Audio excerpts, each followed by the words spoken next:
ታሪኩን ከመጀመራችን በፊት ሰብስክራይብ እና ላይክ ማድረግ እንዳትረሱ። ፊልማችን የሚጀምረው ጆን ለቤተሰቦቹ ሰላምታ ሲሰጥ ነው። አባቱ በስራው ላይ እድገት እንዳገኘ እንረዳለን። ጆን በቤተሰቡ ውስጥ ብቻውን የሚቀር ሲሆን እናቱ ደግሞ እንደ ማንኛውም እናት ምክሯን ትለግሰዋለች። መብራት አብርታ አትተው፣ በጥሩ ሁኔታ ተመገብ፣ ቤቱን አትበክለው ትለዋለች።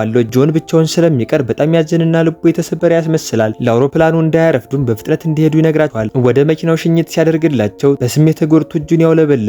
ነገር ግን መኪናው እንደሄደ ቤተሰቦቹ ኤሌክትሪክ ያቃጠሉት እንደነበር ያህል ደስታውን በጭፈራ መግለጽ ይጀምራል። ወደ ቤት ተመልሶ ይበላል፣ ይጠጣል። እናቱም ካለችው ተቃራኒ የሆነ ነገሮችን በማድረግ ልብሶቹን በሙሉ ወለል ላይ ይጥላል። ቤቱም የቆሻሻ መጣያ እስኪመስል ድረስ ይበላሻል። እንደውም ቤቱ በጣም የጸዳ ይመስላል ሲል ይናገራል። ከዚያም ከሱ ጋር እንዲዝናኑ ጓደኞቹ ደውለላቸዋል። አንዱ ጓደኛው ይመጣል፣ ሌላው ይከተላል። በመጨረሻም 5 ወንዶች ይሆናሉ። ጊዜያቸውን በፕሌይስቴሽን፣ በካርታ ቴሌቪዥን በማየት እንዲሁም የራሳቸውን ቤት ይመስል በመብላትና በመጠጣት ያሳልፋሉ። ጆን ትሁት በመምሰል እኔ የቤቱ ባለቤት ስለሆንኩ የዶሮውን ደረት እበላለሁ ይላል። ጓደኞቹም በሐሳቡ ይስማማሉ። እየበሉ ሳሉ ጆን እናቱ እንደነገረችው ጓደኛዋ ልጅ አሜሪካ እንደመጣና የሚቆይበት ቦታ ስለሌለው ቦታ እስኪያገኝ ድረስ ከነሱ ጋር እንደሚቆይ ይነግራቸዋል። ባዶ ክፍል ስለሌለ ጓደኞቹ ደንግጠው የት እንደሚያርፍ ይጠይቁታል። ጆንም እሱ የኔ ችግር አይደለም፣ እኔ የቤቱ ባለቤት ስለሆንኩ በክፍሌ ውስጥ ብቻዬን እተኛለሁ ይላል። በዚህ ጊዜ እያንዳንዳቸው ነጠላ ክፍል ስለሚፈልጉ እርስ በርስ መጣላት ይጀምራሉ። ጆንም ቢያንስ የቤት ኪራይ አልጠየኳችሁም ደንቆሮዎች ይላቸዋል። ጓደኛቸው ያንግ ከክፍሉ ወጥቶ እንደ ህፃን መጣላታቸውን እንዲያቆሙና በሰላም እንዲተኙ ይነግራቸዋል። ነገር ግን እነሱ መጮኻቸውንና ጸጉር ለጸጉር መጎተታቸውን ይቀጥላሉ። በድንገት የደወል ድምጽ ይሰማል። ከእነሱ ጋር ለመኖር የሚመጣው አዲሱ ልጅ እንደሆነ ያስባሉ። ነገር ግን በሩን ሲከፍቱ ጎረቤታቸው ስለተየ የተባለ ሰው ሲጠይቅ ያገኙታል። በሩን ፊቱ ላይ ዘግተውበት ወደ ውስጥ ይመለሳሉ። ስለምን ይጣሉ እንደነበር ሙሉ በሙሉ በመርሳት ቢያንስ አሁን ምግቡን አረጋግተን እንብላ ይላሉ። እውነተኛ ጓደኝነት ይህንን ይመስላል። ከእነሱ ጋር ስለሚኖረው ልጅ ማውራት ይጀምራሉ። ጆን ስሙ አሌክስ እንደሚባልና ኮሪያዊ ቢሆንም አሜሪካ ተወልዶ እንዳደገ ይነግራቸዋል። የሱን ባህሪ ያውቀው ከሱ ጋር የሚስማማውን ሰው ክፍሉን እንዲያጋራው ይወስናሉ። ነገር ግን ጆን ያገኘው የሱን የስልክ ቁጥር ብቻ ነው። የዋትስአፕ ፕሮፋይሉን ሲያዩ የድመት ፎቶዎችን አግኝተው ሁሉም ፈርተው ወደ ኋላ ይላሉ። በኋላ ደግሞ ከብዙ ልጃገረዶች ጋር የተነሳውን ፎቶዎች ሲያዩ ጆን እሺ እኔ ራሴን መስዋዕት አድርጌ በክፍሌ ውስጥ እንዲቆይ ይፈቅዳለሁ አለ። ሌላኛው ጓደኛቸው ደግሞ የእሱ ክፍል ትልቅ በመሆኑ አሌክስ ከሱ ጋር ማረፍ እንዳለበት ይናገራል። በድንገት ደወሉ እንደገና ይጮሃል። አንደኛው በሩን ሊከፍት ሂዶ ሃይ እኔ አሌክስ ነኝ የሚል ድምጽ ሲሰማ ደንግጦ በሩን ፊቷ ላይ ይዘጋባታል። ልጃገረዷ በባህሪው ግራ ተጋብታ እንደገና ታንኳኳለች። በዚህ ጊዜ ጆን እና ጓደኞቹ በሩን ሲከፍቱ አንዲት ልጃገረድ ሻንጣዋን ይዘው ወደ ቤት ስትገባ ያገኛሉ። ሁሉም ግራ ተጋብተዋል። ምን እየሆነ እንደሆነ ማንም አልተረዳም። ከዚያም ልጃገረዷ ከነሱ ጋር ለመኖር የመጣችው አሌክስ እሷ መሆኗን አስተዋውቃለች። ጆን ደንግጦ ቀደም ሲል የነበረውን ማስታወስ ይጀምራል። እናቱ ደውላለት በነበረበት ወቅት ገና ከእንቅልፉ የነቃ በመሆኑ ትኩረት እንዳልሰጣት እንረዳለን። እሷ እውነቱን ተናግራለች። ጓደኛዋ ልጅ ከአሜሪካ እየተመለሰች እንደሆነችና ማደሪያ እስክታገኝ ድረስ ቦታ እንደሚያስፈልጋት ገልጻለት ነበር። አሌክስ ጆን ወንድ መስለው ስለነበረ በተፈጠረው አለመግባባት ትስቃለች። ራሷን በትክክል አስተዋውቃ ኮሪያዊ ብትሆንም አሜሪካ እንደምትኖርና ከነሱ ጋር እንደምትቆይ ትገልጻለች። ጆን እና ጓደኞቹም ራሳቸውን አስተዋውቀዋል። ነገር ግን ይህ ኒውዮርክ ስላልሆነ ከ5 ወጣቶች ጋር መኖር ተገቢ እንዳልሆነ ሊነግራት ይሞክራል። አሌክስ ግን ምንም ችግር እንደሌለውና ሁላቸውም በእድሜ ተቀራራቢ በመሆናቸው ጥሩ ጊዜ እንደሚያሳልፉ በመግለጽ ደስተኛ መሆኗን ትናገራለች።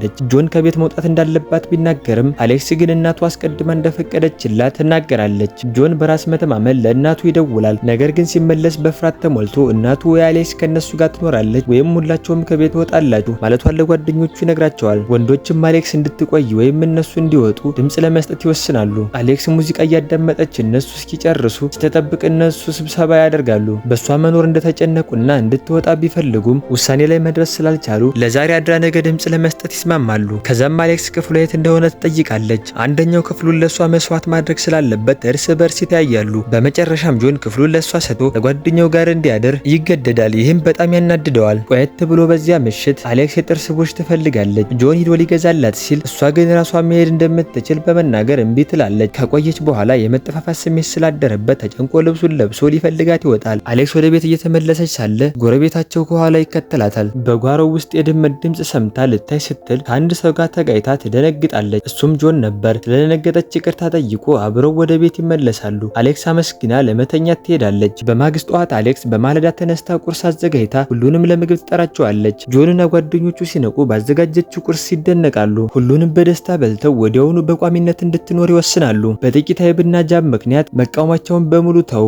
ጆን ክፍሉን ሙሉ በሙሉ ለእሷ ሰጥቶ እቃዎቹን ያወጣል። አሌክስ ክፍሉን በራሷ ስታይል ማሸበረቅ ጀምራለች። ጆን ያማሩ የሴት ጫማዎችን አይቶ በሴትነቷ ይደነቃል። ማታ ላይ ሁሉም በወራት እየበሉ ያወራሉ። አሌክስ ስለ ትምህርታቸው ሲጠይቃቸው እያንዳንዱ ሰው የሚያጠናውን ይገልጻል። አንደኛው ሲኒማ፣ ሌላው ደግሞ ስነ ጥበብ ያጠናል። አሌክስ የጓደኝነታቸውን መቀራረብ አይታ ደስ ይላታል። ከዛም ሜካኒካል ኢንጂነሪንግ እንደምታጠና ትናገራለች። ጆን እና ጓደኞቹ ለሴት ልጅ በጣም ከባድ ነው ብሎ ስላሰቡ ይስቃሉ።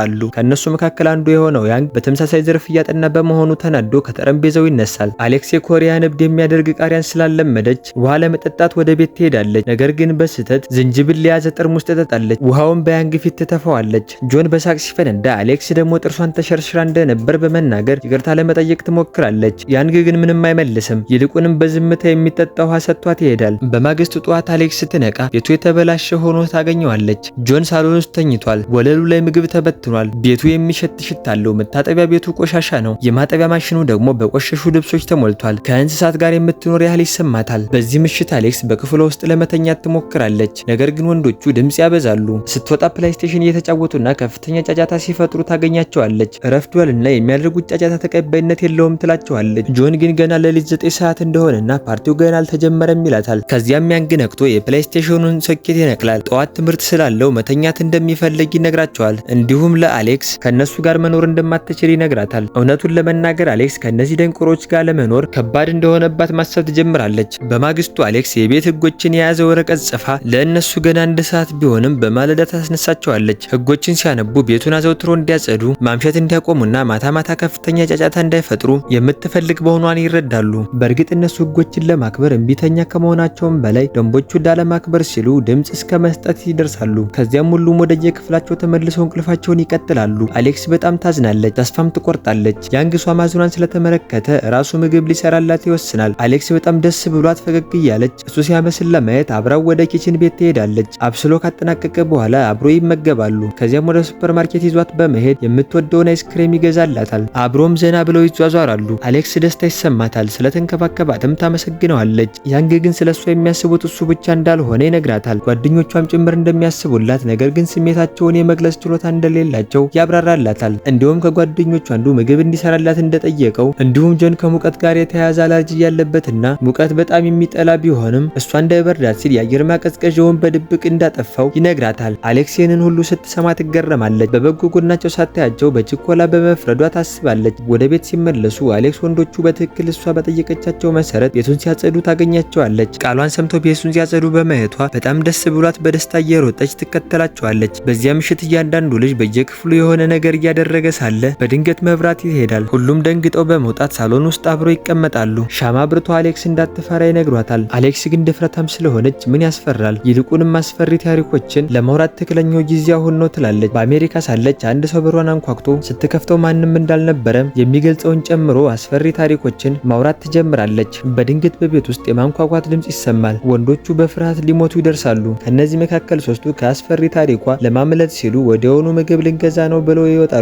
አሌክስ ከያንግና ከሌላኛው ጓደኛቸው ጋር ትቀራለች። ከጓደኞቹ አንዱ ከሷ ጋር የኮከብ ጨዋታ መጫወት ይጀምራል። በዚያች ምሽት የእውነተኛ የህይወት አጋሯን እንደምታገኝና እንዳታመልጣት ያስጠነቅቃታል። አሌክስ አታምነውም። ነገር ግን ያንግን ኮከብ ሲያዩ ያንግን ቢሆን በዚያች ምሽት የእውነተኛ የህይወት አጋሩን እንደሚያገኝ ይናገራል። ሁሉም ለማረፍ ይሄዳሉ። በመጨረሻም ያንግ እንኳን ትቷት ይሄዳል። አሌክስ በጨለማ ውስጥ ብቻዋን በመቅረቷ መፍራት ትጀምራለች። ከጥቂት ጊዜ በኋላ ያንግ ትራስ ይዞ ይመለሳል። ደህንነት እንዲሰማት ሲል ሳሎን ውስጥ አጠገቧ እንደሚያድር ይነግራታል። ሌሎቹ ሲመለሱም እንድታነቀው ይጠይቃታል። አሌክስ ባደረገው ነገር ልቧ ይነካል። ከምታየው በላይ ደግ ልብ ያለው መሆኑን ትረዳለች። እሱ ተኝቶ ሳለ ትኩር ብላ ትመለከተዋለች። ነገር ግን በድንገት አይኑን ገልጦ ስትመለከተው ይይዛታል። አሌክስ አፍራ ንጹህ አየር ለመቀበል በፍጥነት ወደ ውጭ ትወጣለች። ከውጭ መሬት ላይ የሚያብለቀልቅ ነገር አስተውላ ታነሳዋለች። በድንገት ያስፈሪ ጎረቤት ብቅ ብሎ ወደ እሷ በመጠጋት የት እንዳገኘችው ይጠይቃታል። አሌክስ ትፈራለች። ነገር ግን ያንግ ደርሶ ሰውየውን ከሷ ላይ ገፍትሮ ያርቀዋል። ደህና መሆኗን አረጋግጦ ወደ ቤት ይመለሳል። በመንገድ ላይ እግሯ ተሰናክሎ ልትወድቅ ስትል ያንግ በመጨረሻው ሰከንድ ይዛታል። በዚያች ቅጽበት መብራት ይመለሳል። አሌክስ ጓደኛቸው ቀደም ሲል ስለ ህይወት አጋር የተናገረውን አስታወሰች። አይን ላይን ይታያሉ። ሁኔታው ወደ ፍቅር ስሜት ይቀየራል። ነገር ግን ከወንዶች አንዱ ተቃቅፈው ሲያቸው በመካከላቸው የሆነ ነገር እንዳለ በማሰብ ሁኔታውን በስህተት ይረዳዋል። ስለዚህ ሳያዩት ቀስ ብሎ ያመልጣል። በማግስቱ አሌክስ ስለሆነው ነገር ማሰቧን ማቆም አልቻለችም። ስለ ያንግ ለምን ይህን ያህል አስባለሁ እያለች ራሷን ትጠይቃለች። ጆን መጥቶ ቴሌቪዥኑን እያበራ አጠገቡ ይቀመጣል። አንድ የፍቅር ፊልም ሲታይ ጆን ስለ ፍቅር በዝግታ ይናገራል። አሌክስ ወዲያውኑ ስለሷ እየወሩ መስሏት ስለደነገጠች ተነስታ ትሄዳለች። ጆን የባህሪዋን መለወጥ ያስተውላል። አሌክስ ያንግን ለማስወገድ መሞከር ትጀምራለች። ነገር ግን ባየችው ቁጥር ከመደናገጧና ከማፈር የተነሳ ወደ ክፍሏ ከመሮጧ በፊት የውጥረት ስሜት ይታይባታል። ያንግን ቢሆን ስለሷ ማሰቡን ማቆም አልቻለም። ከጆን አጠገብ ሲቀመጥ በሀሳብ ተንሳፎ ከራሱ ጋር ያወራል። ይህም ጆን በሁኔታው እንዲጠራጠር ያደርገዋል። ቆየት ብሎ አሌክስ ከወንዶቹ አንዱ ፕሌይስቴሽን አብሯት እንዲጫወት እስኪጠይቃት ድረስ በዝምታና በሐዘን ተቀምጣ ነበር። ወዲያውኑ ስሜቷ ይስተካከላል። አብረው እየተጫወቱ መሳቅና መዝናናት ትጀምራለች። ያንግ ሲዝናኑ አይቶ የቅናት ስሜት ያድርበታል። ጨዋታው ካለቀ በኋላ ፓርክ ለሚወዳት ልጅ ስጦታ እንድትመርጥለት አሌክስን ይጠይቃታል። አሌክስ ያች ልጅ እሷ እንደሆነች ታስባለች። ከወንዶቹ አንዱ ሰምቶ ሁኔታውን በመሳሳት ፓርክ አሌክስን ይወዳታል ብሎ በማሰብ ለሌሎቹ ለመናገር ይሮጣል። አሌክስ በመካከላቸው ምንም ነገር እንደሌለ መናገር ትጀምራለች። ከዚያም ፓርክ አሌክስን ወደ ጎን ወስዶ ለሚወዳት ልጅ የገዛውን የአንገት ሐብል ያሳያታል። አሌክስ ተጨንቃ እንደዚህ አይነት ስሜት እንደሌላት ልትነግረው ትሞክራለች። ፓርክ ግን በእውነቱ የሚወዳት የዩኒቨርሲቲ ልጅ እንደሆነች ያበራላታል። ከዚያም ከመሄዱ በፊት ያንግን እንደምትወደው እንደሚያውቅ በግልጽ ይነግራታል። አሌክስ ወዲያውኑ ያንግን እንደማትወደው በከፍተኛ ድምፅ ትጮኻለች። ነገር ግን ሁሉንም ነገር የሰማው ያንግ በድንገት በፊቷ ብቅ ይላል። እሱ ግን ምንም ማስተያየት አልሰጠም። በቀላሉ ውጭ ብቻዋን መቆም እንደሌለባትና ወደ ውስጥ እንድትገባ ይነግራታል። አሌክስ ተደናግጣ ሁሉም ነገር አለመግባባት እንደሆነ ልታስረዳው ትሞክራለች። ያንግ ግን ሳይሰማት ይሄዳል። በማግስቱ ጠዋት አሌክስ ስትነቃ በጠረጴዛዋ ላይ የአንገት ሐብልና ደብዳቤ ታገኛለች። ሳታስበው ደብዳቤውን በስህተት ጥላው ትሄዳለች። ፓርክ ለፍቅረኛው ስጦታ እንድትመርጥለት ስላገዘችው ለእሷም የአንገት ሐብል እንደሚገዛላት የተናገረውን ታስታውሳለች። ወደ ታች ስትወርድ ፓርክ ለብሶ ያገኛታል። በመጨረሻም ለሚወዳት ልጅ ስሜቱን ለመግለጽ እንደሆነ ለሁሉም ተናግሮ በደስታ ይወጣል። ቆየት ብሎ አሌክስ ወንዶቹን ቤቱን እንዲያጸዱ ትጠይቃቸዋለች። መጀመሪያ ላይ እምቢ ብለው ለማምለጥ ቢሞክሩም እያንዳንዱ ሰው ቦታውን እንዲያጸዳ ማሳመን ትችላለች። አሌክስ ኪችን ቤት ውስጥ እቃዎችን ረጅም መደርደሪያ ላይ ለማስቀመጥ ሞክር መድረስ አልቻለችም። ያንግ ሊረዳት ይመጣል። አሌክስም አፍራ ራሷ ልታደርገው እንደምትችል ትናገራለች። ነገር ግን አሁንም መድረስ አልቻለችም። ያንግ በእንቢተኝነቷ ስቆ ቤቱን እንድታጸዳ ይረዳታል። በኋላም አሌክስ ክፍሏን ልታስተካከል ስትሄድ የአንገት ሐብሉን እንደገና ታየዋለች። ልትለብሰውም ትፈልጋለች። ነገር ግን ከወንዶቹ ሌላኛው እሷንና ያንግን አብሮ አይቶ በቅናት ይቃጠላል። ክፍሉን ለማጽዳት እንደሚፈልግ በማስመሰልም ሁለቱን ለመለያየት ይሞክራል። ሳያስተውልም ደብዳቤውን በስህተት ካልጋው ስር ይገፋዋል። ሁሉም አጽድተው ካጠናቀቁ በኋላ ደግሟቸው ሳሎን ውስጥ ይቀመጣሉ። አሌክስ ፓርክ ከሚወዳት ልጅ ጋር ቀጠሮ በመሄዱ እንደምትቀናበት እሷም ቀጠሮ መሄድ እንደምትመኝ ትናገራለች። በዚያን ጊዜ ከወንዶቹ አንዱ የስልክ ጥሪ ደርሶት በተደናገጠ ስሜት ይመልሳል። የተሳተፈበትን የስነ ጥበብ ውድድር ማሸነፉን ይረዳል። ለሌሎቹ ለመናገር በደስታ ይሮጣል። ነገር ግን በድንገት ፓርክ ተሰብሮ ይመለሳል። የሁሉም ደስታ ወዲያውኑ ይጠፋል። እሱን ለማጽናናት አብሮ ይቀመጣሉ፣ ይጠጣሉም። ፓርክ ስሜቱን ለመግለጽ ድፍረት ካገኘ በኋላ ሌላ ልጅ ቀድሞውኑ እንደነገራትና ከሱ ጋር መዋደድ እንደጀመሩ ያብራራል። ትክክለኛውን ጊዜ ለማግኘት በጣም በመጠባበቁ እድሉ እንዳመለጠው እያለቀሰ ይናገራል። ከዚያም ለጓደኞቹ አንድን ሰው የሚወዱ ከሆነ እንደሱ ስህተት ሳይሰሩ ወዲያውኑ ስሜታቸውን መግለጽ እንዳለባቸው ይነግራቸዋል። ከዚያ በኋላ ፓርክ ተበሳጭቶ ከቤት ይወጣል። ያንግ ደግሞ እሱን ለማጽናናት ይከተለዋል። ፓርክ ለያንግ የእሱን ስህተት እንዳይደግምና በቶሎ አሌክስ ስሜቱን እንዲገልጽላት ያበረታተዋል። ያንግ ተጨንቆ እሷን እንደማይወዳት በመናገር ይዋሻል። አሌክስ ግን በድብቅ አቅራቢያቸው ቆመ ሁሉንም ነገር ትሰማ ነበር። በኋላ ሁሉም ወደ ውስጥ ተመልሰው እውነት ወይም ውሸት መጫወት ይጀምራሉ። ያንግ ተራ ሲደርስ አንድ ሰው ይወድ እንደሆነ ይጠይቁታል። ያንግ ጥያቄውን በመሸሽ ላለመመለስ ሲል መጠጣት ይመርጣል። በሚቀጥለው ጠዋት ጆን እና አንደኛው ጓደኛው ኪችን ቤት ውስጥ ሳሉ ፓርክ ከእንቅልፉ ነቅቶ መጠጥ ሊወስድ ይመጣል። ሌሎቹ በድንገት በጥላቻ ስሜት ከሱ ይርቃሉ። ፓርክ ግን ተረጋግቶ ምናልባት መጥፎ ሽታ ኑሮብኝ ይሆን ብሎ በማሰብ ምን እንደተፈጠረ ይጠይቃቸዋል። ከዚያም ጆንን ትናንት ማታ የሆነውን ያስታውስ እንደሆነ ይጠይቁታል። እሱም እንደማያስታውስ ይናገራል። እውነትና በሐሰት ጨዋታ ወቅት እሱ ተራ ሲደርሰው ማንም ሊጠይቀው ስላልፈለገ ተበሳይቶ መደነስና ማበድ እንደጀመረ ያስታውሱታል። በድንገት ተሰናክሎ በጓደኞቹ ላይ ሲወድቅ አሌክስ በተሰበረ የጠርሙስ ብርጭቆ ላይ ወድቃ እጇን ትቆስላለች። አሌክስ እጇን በፋሻ ስራ እንደሆነ እንመለከታለን። ፓርክ የጥፋተኝነት ስሜት ተሰምቶት ይቅርታ ለመጠየቅ ይሄዳል። ሆን ብሎ እንዳልጎዳትም ይነግራታል። በተመሳሳይ ጊዜ ያንግ ስለ አሌክስ ሲጨነቅ ይታያል። መድኃኒት ሊያመጣላት ይፈልጋል። ነገር ግን አመንትቶ በምትኩ ሳሎን ውስጥ ተቀምጦ ይቀራል። የት ብሎ አሌክስ ወደ ታች ስትወርድ መድኃኒት ተዘጋጅቶላት ታገኛለች። የቀደመው ምሽት ቁስሏን ያጠበላትና ያሰረላት እሱ በመሆኑ ያንግ እንዳመጣላት ወዲያውኑ ትረዳለች። ፈገግ ብላ በዝምታ ታመሰግነዋለች። መድኃኒቱንም እጇ ላይ መቀባት ትጀምራለች። ያንግ መጥቶ አጠገቧ በመቀመጥ ደህና መሆኗን ይጠይቃታል። አሌክስ ደህና መሆኗን ነግራ ስለተንከባከባት ታመሰግነዋለች። ከዚያም ያንግ ትንሽ ዘና እንድትል አብራው ትመጣ እንደሆነ ይጠይቃታል። እሷም በደስታ ትስማማለች። ሁለቱ አብሮ ከቤት ይወጣሉ። ከሌሎች ወንዶች አንዱ ሲወጡ ያያቸው በቅናት በቁጣ ይሞላል። ጓደኞቹ የስሜቱን መለወጥ አስተውለው ምን እንደሆነ ቢጠይቁትም ለመመለስ እምቢ ይላል። በሽርሽራቸው ወቅት ያንግ ስለ አንገት ሐብሉ አሌክስን ይጠይቃታል። እሷም ለሚወዳት ልጅ ስጦታ ለመምረጥ ስላገዘችው ፓርክ እንደሰጣት፣ ነገር ግን በመጨረሻም እሱ ተቀባይነት እንዳላገኘ ታብራራለች። ከዛም ያንግ አሌክስን ማንን እንደምትወድ ይጠይቃታል። አሌክስ ተጨንቃ ትጠብቃለች። ነገር ግን ያንግ በመጨረሻው ወቅት የሱ ተራ ሲደርስ የፊቷን መለወጥ እንዳስተዋልና እሱን እንደማትወደው አስቀድሞ እንደሚያውቅ ይነግራታል። አሌክስ ለማስተባበርና ርዕሱን ለመቀየር ትሞክራለች። እየተጓዙ ሳለ ያንን አስፈሪ ጎረቤታቸውን መንገድ ላይ ቆሞ ያዩታል። ያንግ ሰውየው ከአሌክስ ጋር ተመሳሳይ የሆነ የአንገት ሐብል ማሰሩን ያያል። ወደ ቤት ሲመለሱ ፓርክን የአንገት ሐብሉን ከየት እንደገዛው ይጠይቁታል። ፓርክ ግን ግራ ተጋብቶ ለሷ ገዝቶ እንደማያውቅ ይናገራል። ከክፍሉ ውጭ አግኝቶት የጓደኛዋ መስሎት ጠረጴዛዋ ላይ እንዳስቀመጠው ያብራራል። አሌክስ ደንግጣ ማን እንደሰጣት ማሰብ ትጀምራለች። ከዚያም ፓርክ በድንገት ከሱ ጋር ደብዳቤ እንደነበረ ያስታውሳል። ሁሉም ደብዳቤውን ለመፈለግ ወደ አሌክስ ክፍል ይሮጣሉ። ያንግ በመጨረሻ አግኝቶ ያነባዋል። ወዲያውኑ ቀደም ሲል ካዩት አስፈሪ ጎረቤት የተላከ መሆኑን ይረዳሉ። ያንግ በትክክል ሰውየው ከአሌክስ ጋር ተመሳሳይ የአንገት ሐብል አድርጎ ማየቱን ይነግራቸዋል። ስለዚህ ስጦታውን ለመመለስና ለምን እንደላከው ለማወቅ ይወስናሉ። ወንዶቹ ሰውየውን ከአሌክስ አቅራቢያ በተደጋጋሚ ስላዩት ይጠራጠሩታል። ስለዚህ ከሷ እንዲርቅ ሊያስጠነቅቁት ይፈልጋሉ። ከነሱ አንዱ አእምሮ በጥርጣሬ ተሞልቶ ሰውየው በድብቅ ተከታታይ ገዳይ ሊሆን እንደሚችል በማሰብ ለፖሊስ እንደውል ይላል። ሌሎቹ ሞኝነት እንዳያወራ ይነግሩታል። ነገር ግን ወደ ጎረቤታቸው ቤት ሲገቡ እሱ በእውነት ደግ ምንም የማይጎዳ ሰው መሆኑን ሲረዱ ይደነቃሉ።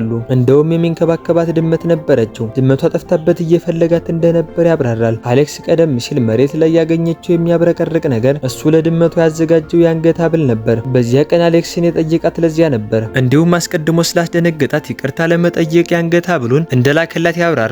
እንደገና እንዳያስታውሳት ብሎ በቀጥታ ከመስጠት ይልቅ ቤቷ ትቶላት እንደሄደ ይናገራል። ጓደኞቹ በስተት ስለተረዱት ይቅርታ ጠይቀው የቡድናቸው አባል እንዲሆን ይጋብዙታል። ከዚያም እድሜው 38 ዓመት መሆኑን ሲረዱ ደንግጠዋል። ምክንያቱም በጣም ወጣት ይመስል ነበር። ጆን ወዲያውኑ ይቅርታ አጎት ብሎ አፍሮ ከቤት ይወጣል። ቆየት ብሎ አሌክስ ወደ ክፍሏ ተመልሳ የአንገት ሐብሉን እንደገና ትመለከታለች። ራሷ ሄዳ በትክክል ልትመልስለት ታስባለች። ነገር ግን በድንገት በአሜሪካ ከሚገኘው ድርጅት በልምድ ልምምድ መያዟን የሚገልጽ የስልክ ጥሪ ይደርሳታል። አሌክስም በጣም ደስ ይላታል። ነገር ግን በአንድ ሳምንት ውስጥ ካልተገኘች ሌላ ሰው እንደሚተኩ ሲነግሯት የፊቷ ገጽታ ይለወጣል። በዚያች ቅጽበት ያንግ ወደ ክፍሏ ገብቶ ብቻዋን እንዳትሄድ ወደ ጎረቤቱ ቤት አብሯት እንደሚሄድ ይነግራታል። ወደ ታች ሲወርዱ ጆን አይስክሬም ገዝቶ አሌክስን በመርሳት ከ6 ይልቅ 5 ብቻ እንዳመጣ ያገኛሉ። አሌክስ እየሳቀች የራሷ እንደምትገዛ ትናገራለች። ከጎረቤቱ ቤት ስትሄድ ያንግ አብሯት ይሄዳል። ሲደርሱም ጎረቤቱ አብሮ አይቷቸው ፍቅረኛሞች እንደሆኑ ያስባል። ተመሳሳይ የጣት ቀለበቶችን በስጦታ ይሰጣቸዋል። አሌክስ አብሮ እንዳልሆኑ በፍጥነት ብታበራራም ጎረቤቱ ግን በጣም እንደሚስማሙ በመናገር ቀለበቶቹን እንዲይዟቸው ይነግራቸዋል። አሌክስ አመስግና ስጦታውን ትቀበላለች። ከዚያ በኋላ አይስክሬም ለመግዛት ወደ ሱፐርማርኬት ይሄዳሉ። አብረው ወደ ቤት እየተመለሱ ሳለ አሌክስ ለመጀመሪያ ጊዜ ስታገኘው ብዙ ስለማያወራ ቀዝቃዛና ባለጌ መስሏት እንደነበር፣ በኋላ ግን በእውነቱ ደግና አሳቢ መሆኑን እንደተረዳች ለያንግ ትነግረዋለች። ያንግ ይህንን በመስማቱ በእውነት ደስ ይለዋል። ከዚያም ጓደኞቻቸው በድንገት ብቅ ብለው ያቋርጧቸዋል። ያንግ ተበሳጭቶ በሚቀጥለው ጊዜ ከሷ ጋር ብቻውን መውጣት እንደሚፈልግ ለአሌክስ ይነግራታል። አሌክስ በደስታ ትስማማለች። ነገር ግን ወደ ክፍሏ ስትመለስ የልምድ ልምምድ ጥሪውን አሰብ አድርጋ እሺ ብላ ከተቀበለች ልታስከፋቸው እንደሆነ ታስባለች። ሁላቸውንም ትታ የመሄድ ሀሳብ ያሳዝናታል። ይህ በእንዲህ እንዳለ ያንግ ወደ ክፍሉ ተመልሶ ከአሌክስ ጋር ያሳለፈውን ጊዜያት በሙሉ በማሰብ ሌሊቱን ያሳልፋል። በመጨረሻም ወደ እሷ ለመቅረብ ድፍረት በማግኘቱ ደስተኛ ይሆናል። በማግስቱ አሌክስ ለአብሮነታቸው ውጭ ለመውጣት ትዘጋጃለች። ሜካፕ በጥንቃቄ ትቀባለች። የፀጉር ስታይሏን በተደጋጋሚ ትቀይራለች እና አዳዲስ ልብሶችን ትጠቀማለች። ለእሷ ያማረችውን አለመታየት ስለምትፈልግ በቀጠሮ በጣም ተደስታለች። ያንግ ከእሷ ስታይል ጋር በሚገርም ሁኔታ የሚስማማ ልብስ ለብሶ ከውጭ ይጠብቃታል። ሁለቱም አብሮ ይወጣሉ። አሌክስ የምትወዳቸውን ጣፋጮች በሙሉ ያንግ ወደሚያዝበት የጣፋጭ ካፌ ይቀመጣሉ። ያንግ በጣም አፍሮና ተጨንቆ አይኖቿን ማየት እስኪያቅተው ድረስ በመሆኑ አሌክስ በእውነት ተደስታ መሳቅ አታቆምም። ከዚያ በኋላ ወደ ሱፐርማርኬት ይሄዳሉ። ያንግ ብዙ ቸኮሌት ይገዛላታል። ከዚያም በፓርክ ውስጥ አብረው ተቀምጦ ይበላሉ። በአንድ ወቅት እጆቻቸውን በስተት ይነካካሉ። ያንግ ይደነግጣል። በመጨረሻም ድፍረት አግኝቶ ስሜቱን ሊገልጽላት ሲል አሌክስ በድንገት ያቋረጠችው የልምድ ልምምድ ጥሪ እንደደረሳትና በሳምንት ውስጥ መጓዝ እንዳለባት ትነግረዋለች። ያንግ በግልጽ ደንግጦና ተጎድቶ ነበር። ነገር ግን ስሜቱን ደብቆ በቀላሉ እንኳን ደስ አለሽ ብሏት በዝምታ ተነስተው ይሄዳሉ። አሌክስ ቀደም ሲል ተቀበለቻቸውን ተመሳሳይ ቀለበቶች እያየች በሀዘን ወደ ቤት ትመለሳለች። ልታስቀራቸው በመሆኗ ልቧ ተሰብሯል። በኋላ ከጆን ጋር አውርታ ከዚህ ቀደም የሩቅ ፍቅር አጋጥሞት እንደሆነ ትጠይቀዋለች። ጆን አንድ ጊዜ ሞክሮ እንዳልሳካለት ይናገራል። ከዚያም በኋላ አሌክስ ወንዶቹን በሙሉ ሰብስባ ወደ አሜሪካ እንደምትመለስ ትናግራቸዋለች። በመካከላቸው በመኖሯ ስለለመዷትና አሁን ልትለያቸው በመሆኑ ሁሉም ያዝናሉ። ስለዚህ የሽኝት ፓርቲ ሊያዘጋጁላት ይወስናሉ። በዚያች ምሽት ሁሉም አብረው ተቀምጠው እየጠጡና እየተጫወቱ እያንዳንዳቸው እንዳትሄድ ሊያሳምኗት ሲሞክሩ ያንግ ግን ይሄ ትምህርት የወደፊት ህይወቷ በመሆኑ ለማንም ብላ ልታጣው እንደማይገባ የሚናገረው ብቸኛው ሰው ነበር። በኋላም ኬክ እርስ በርስ እየተቀባቡ በደስታ ይሳሳቃሉ። አሌክስ የመጀመሪያውን ቀን ወደ ቤት ከገባችበት ጊዜ ጀምሮ የቤተሰባቸው አካል እስከሆነችበት ድረስ ያሉትን ትዝታዎች ማስታወስ ይጀምራሉ። ሁል ጊዜ እንዲያስታውሷትና ምስሎቹን በትዝታ እንዲይዟቸው በርካታ ፎቶዎችን አብረው ይነሳሉ። በማግስቱ አሌክስ ሻንጣዎቹን ማሸግ ትጀምራለች። ከወንዶቹ አንዱ ወደ ክፍሏ ገብቶ ወደ አውሮፕላን ማረፊያ ሊወስዳት ያቀርባል። እሷ ግን ማንንም ማሰቃየት ስላልፈለገች እምቢ ትላለች። በተመሳሳይ ጊዜ ያንግ አሁንም አፍሮና እውነቱን ለመናገር ፈርቶ ስሜቱን መግለጽ አልቻለም። አሌክስ በዝምታው በመበሳጨቷ በመጨረሻ እንደምትወደው የሚገልጽ ማስታወሻ አስቀምጥለታለች። ያንግ ከክፍሉ ውጭ ቆሞ ወደ ውስጥ ለመግባት ሰላም ለማለትና ስሜቱን ለመግለጽ ይፈልጋል። ነገር ግን በመጨረሻው ሰከንድ ድፍረት አጥቶ ይሄዳል። ከዛም አሌክስ ራሷ ወደሱ ሄዳ ቸኮሌት ሳጥን ትሰጠዋለች። ያንግ በኋላ ሲከፍተው በውስጡ እንደምትወደው የሚገልጽ ማስታወሻ ያገኛል። ያንግ እሷም ተመሳሳይ ስሜት እንዳላት በመረዳቱ በጣም ደስ ይለዋል። ከጥቂት ጊዜ በኋላ አሌክስ ወደ አውሮፕላን ማረፊያ በሚሄደው መኪና ውስጥ ትገባለች። ወንዶቹ በሙሉ ከውጭ ቆመው በሀዘን ሰላምታ ይሰጧታል። በመጨረሻው ሰከንድ ያንግ ወደ መኪናው እየሮጠ በመሄድ መስኮቱን ያንኳኳል። ቸኮሌቱን ለአሌክስ መልሶ ይሰጣታል። ይህም ስሜቷን እንዳልተቀበለው እንድታስብ ያደርጋታል። ነገር ግን ሳጥኑን ስትከፍተው እንደገና ማስታወሻ ታገኛለች። ሆኖም በዚህ ጊዜ ያንግ እሱም እንደሚያፈቅራት ጽፎበት ነበር። አሌክስ ሊታመን በማይቻል ሁኔታ ደስ ይላታል። ነገር ግን በዚያው ልክ አሁንም ጥለው መጓዝ ስላለባት በሀዘን ስሜት ትሞላለች። ከተወሰነ ጊዜያት በኋላ አሌክስ የልምድ ልምምዷን አጠናቃ ከአሜሪካ ትመለሳለች። በሩን ስታንኳኳ ያንግ ተመሳሳይ ቀለበቱን አድርጎ ይከፍታታል። አሌክስም ተመሳሳይ ቀለበት አድርጋ ነበር። ያንግ እንደገና ባያት ቅጽበት ፊቱ በደስታ ይበራል። አሌክስ በዚህ ጊዜ ከሱ ጋር እንደምትቀር ትነግረዋለች። ወንዶቹም ከርቀት እየተመለከቱ እንደገና በሞቀታ ይቀበሏታል። አሁን ግን እንደ ጓደኛቸው ብቻ ሳይሆን እንደ ያንግ ፍቅረኛ ነው። ታሪካችን በዚህ ይጠናቀቃል። ቻናሉን ሰብስክራይብ እና ቪዲዮውን ላይክ በማድረግ ቤተሰብ መሆናችሁን አትርሱ። በሚቀጥለው ታሪካችን እስክንገናኝ ደህና ቆዩ።